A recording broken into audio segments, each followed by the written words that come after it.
Bismillahirrahmanirrahim. Assalamualaikum warahmatullahi wabarakatuh. Alhamdulillahirabbil alamin wa bi nasta'inu ala umurid dunya waddin. Assalatu wassalamu ala asrofil anbiya wal mursalin wa ala alihi washabihi ajma'in, amma ba'du. Ahlan wa sahlan bikum jami'an ayyuhal ikhwah fillah, tulab kelas 11 KMI Putra yang dimuliakan oleh Allah Subhanahu wa taala. Insyaallah materi kita terkait dengan mata pelajaran nahwu sebetulnya sudah sampai pada halaman 51 bagian al-i'rab, yaitu penerapan i'rab al-asmaul khamsah ya. Yang apabila kita di pertemuan sebelumnya sudah sampai ke pengantar pembahasan materi syurut i'rabil asma al-khamsah bil huruf. Syarat-syarat i'rab al-asmaul khamsah, abun, akhun, hamun, famun, dzu bil huruf ya, dengan menggunakan huruf yang telah kita baca ya, tapi hanya sekedar pengantar. Ada 4 syarat, kita ulang sebelum nanti mungkin kita ambil satu contoh saja ya, karena ini sebetulnya mungkin bagi yang sudah bisa alhamdulillah ya, tapi bagi yang belum nanti mungkin ya, kalau ada kesempatan ketika sudah masuk tatap muka boleh kita murojaah kembali. Tapi saya yakin kalian santri yang mungkin kita masih online ya, saya anggap kalian sudah paham, rajin untuk memurojaah, rajin mempelajari materi-materi sebelumnya. Karena apa? Materi sebelumnya awal pertemuan sampai sekarang saling berhubungan erat. Jadi nahwu itu atau setiap ilmu bahasa, baik yang ilmu membaca, menulis atau nahwu shorof dalam bahasa Arab, itu saling berkaitan, saling berhubungan. Maka mohon jangan lupa untuk senantiasa membaca, rajin membaca, mengulang, dan latihan-latihan menyelesaikan tugas-tugas dalam tadribatnya. Ya, baik. Kita sedikit ke pembahasan materi, mengulang. Ada beberapa syarat-syarat agar kita bisa mengi'rabkan isim-isim yang 5, isim-isim yang 5 dengan huruf ya. Yang pertama, antakuna mufradatan.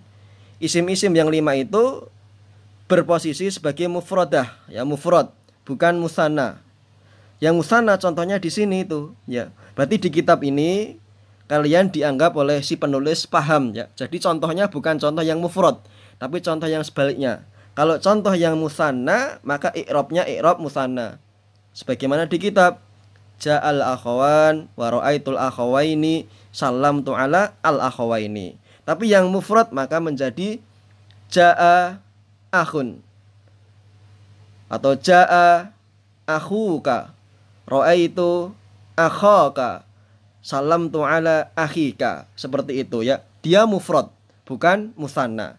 Kalau mufrad berarti dia bentuknya tunggal ya, bukan musanna, 2 ataupun jamak. Nanti beda lagi. Kemudian syarat yang kedua, wa in jumi'at antakuna mukabbarotan ya. Yang kata-kata wa in jumi'at itu sama ya, bukan musanna dan juga bukan i'rab jamak. Soalnya nanti, mohon maaf kita sedikit mengulang lagi, ketika dia berkedudukan, maksudnya isim-isim khamsah, ya abun, ya akhun, ya hamun, famun, dzu, dia dijamakkan, nanti jamaknya i'rabnya bukan i'rab asmaul khamsah yang 5 bil huruf, bukan, tapi i'rab jamak. Sebagaimana contoh kitab ini, abun misalnya, jamaknya aba, ja'al aba'u wa ra'aitul aba'a wa sallamtu ala al aba'i. Perhatikan yang di sini i'rabnya itu i'rab jamak, maka dia menggunakan harokat. Ja'al aba'u, ra'aitul aba'a, sallamtu ala al aba'i. Sedangkan materi kita asmaul khamsah i'rabnya dengan huruf ya. Yang kedua, antakuna mukabbarotan. Maksudnya apa? Ya sepertinya posisinya ya seperti itu, bukan yang dikecilkan, namanya isim tasghir dalam bahasa Arab. Contoh, ukhayya atau ubayya, isim tasghir dari akhun ukhayya, abun ubayya, itu tidak boleh ya. Karena nanti kalau dia tetap ditasghirkan, dibentuk kecilkan, maka i'rabnya i'rab harokat, bukan yang materi kita i'rab huruf. Contoh ya, ja'a ukhayyuka wa ra'aitu ukhayyaka wa sallamtu ala ukhayyika. Ukhayyu, ukhayya, ukhayyi. Ini bukan materi kita, tapi materi yang lain karena dia menggunakan i'rab bil harokat. Sedangkan materi kita syaratnya mukabbaroh. Ya memang sepantasnya seperti itu, tidak boleh dikecilkan. Abun ya abun, akhun ya akhun, famun ya famun, hamun ya hamun. Ya.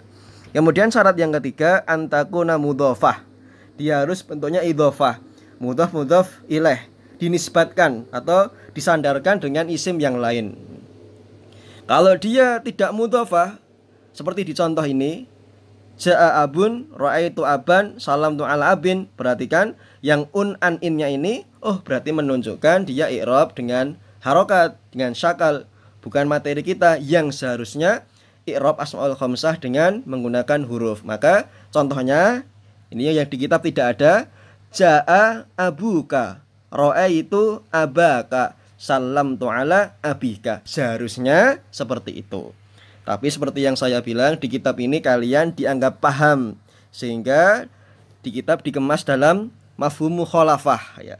Keterangan berbeda contoh yang bukan dari bagiannya, untuk memberikan semacam faidah, ya. Jadi contoh yang ini bukan masuk materi, cuma penambahan ifadah saja. Kenapa? Karena i'rabnya dengan i'rab harokat. Kemudian syarat yang keempat, antakuna idhofatuha ila ghairil ya. Jadi agar kita bisa mengi'rabkan asmaul khamsah dengan huruf, harus idhofahnya bukan selain yang ya.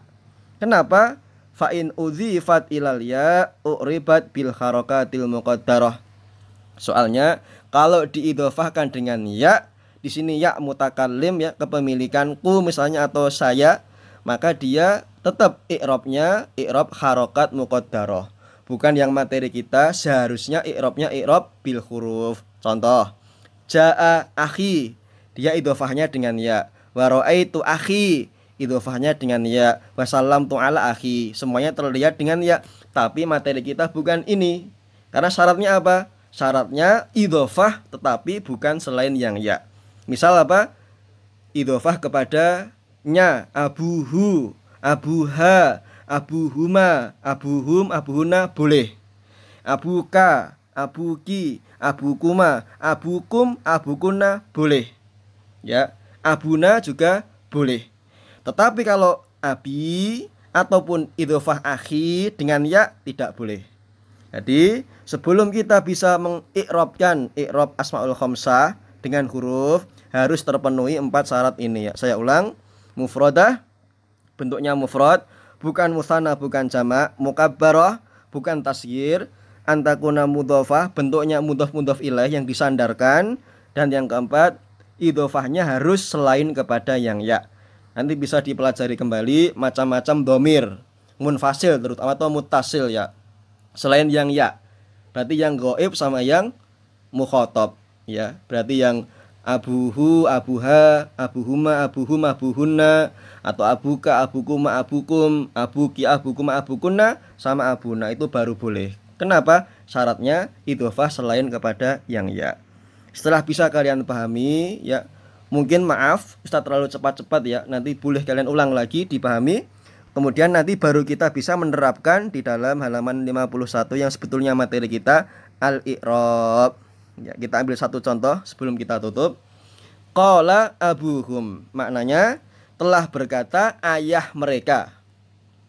I'rab bahasa mudanya menganalisa, ya, membedah bagian dari sebuah kalimat sempurna dalam bahasa Arab. Qala, kita analisa, fi'lun madhin mabniyun alal fathi la mahalla lahu minal i'rab.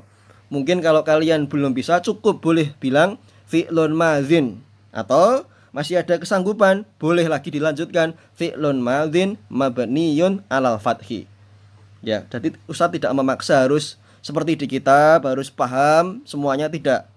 Butuh tahapan dan butuh proses, ya. Jadi saya ulang, qala, analisanya bagaimana i'rabnya? Dia fi'lun madhi mabniyun alal fathi la mahalla lahu minal i'rab. Itu kalau yang jawaban sempurna.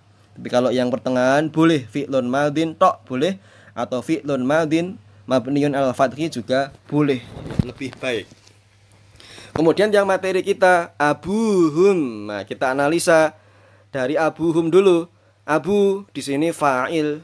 Kalau fa'il biasanya marfu, wa alamatu raf'ihi marfu, wa alamatu rafihi al wawu, karena i'rabnya dengan i'rab huruf niyabatan anidz dhammah. Kenapa? Li'annahu minal asma'il khamsah.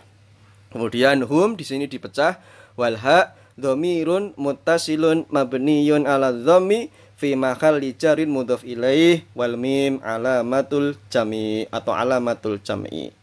Kurang lebih ketika kita belajar i'rab, kita menganalisa, membedah kedudukan setiap kata atau setiap huruf dalam bahasa Arab ya. Gambarannya seperti itu. Ini mungkin yang i'rab sebagai pengantar. Insya Allah di pertemuan berikutnya akan kita bahas bersama-sama. Tapi secara umum ya. Begitu. Semoga bermanfaat. Aqulu qouli hadza barakallahu fikum. Wassalamualaikum warahmatullahi wabarakatuh.